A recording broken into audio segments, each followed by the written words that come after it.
Representative Joaquin Castro, Donald Trump is taking us back to the Cold War, all in. The president is dangerously inflaming tensions with North Korea, according to Democratic Congressman Joaquin Castro of Texas, who called on Congress to step in and exercise more control over nuclear decision-making. About MSNBC is the premier destination for in-depth analysis of daily headlines, insightful political commentary and informed perspectives. Reaching more than 95 million households worldwide, MSNBC offers a full schedule of live news coverage, political opinions and award-winning documentary programming, 24 hours a day, 7 days a week. Earlier this week, Congressman Joaquin Castro described the president's threats to North Korea as reckless. He joins me live from Texas. Do you think the president is helping the situation, Congressman? No, not at all. All of these inflammatory statements, I think, have just made the situation worse and really have given the United States and Guam and our allies high blood pressure and caused a lot of anxiety. It really makes people feel like we're living in the 1950s or 60s again, when that generation was going through the Cold War. So I'm hoping that tomorrow, because it's the weekend, the president will take a day off from Twitter and from press conferences and let everything calm down a bit. Would it be better for the leadership of the country if the president just didn't address this at all? I think it would for a while. I think that he should allow both the military to be prepared, of course, but also for the State Department and Rex Tillerson to allow their diplomats to do their work. I hope that there is a back channel of communication that is set up so that this thing doesn't escalate more. The president today said that his belief was that the allies in Japan and South Korea, which of course would bear the worst brunt of any military activity, that they loved what he was doing, that they were happy about it, they never felt safer. Do you believe that's true?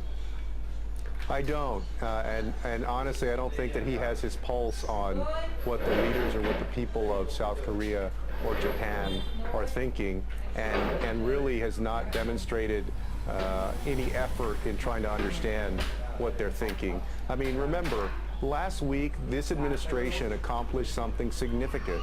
They got the United Nations to put on North Korea the toughest sanctions that that country has ever seen. That's something that the administration can be proud of, that they achieved, and it's something that they should try to leverage on North Korea. But instead of doing that, every day he's either having a press conference where his statements get more inflammatory or going on Twitter to continue baiting Kim Jong-un. Has the president's behavior and statements on this particular issue changed your assessment of his fitness for office? You know, I think myself and many others would prefer somebody else be sitting in the Oval Office making these decisions with the nuclear codes. But Donald Trump was elected President of the United States by the American people last November, and we have to respect that.